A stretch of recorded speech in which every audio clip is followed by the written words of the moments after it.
लेकिन अभी आपको पहले एक अहम खबर देते हैं। इमरान खान कातिलाना हमला केस के हवाले से गिरफ्तार 3 मुल्जिमान को जुडिशियल रिमांड पर जान पर जेल भेज दिया गया है। मुल्जिम मुदस्सिर 9 रोजा जिस्मानी रिमांड पर JIT के हवाले कर दिया गया है। मुल्जिमान को इंसदादी दहशतगर्दी अदालत गुजरांवाला में गया है।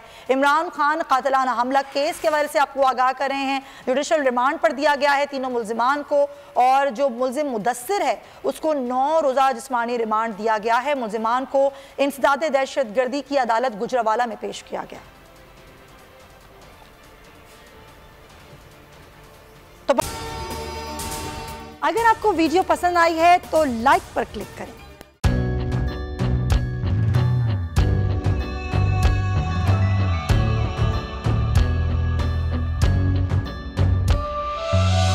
कहीं पर बिजली की टेंशन, कहीं पर पानी की टेंशन, ये दौर सब गुजरे हैं, अब आ गया इलेक्शन।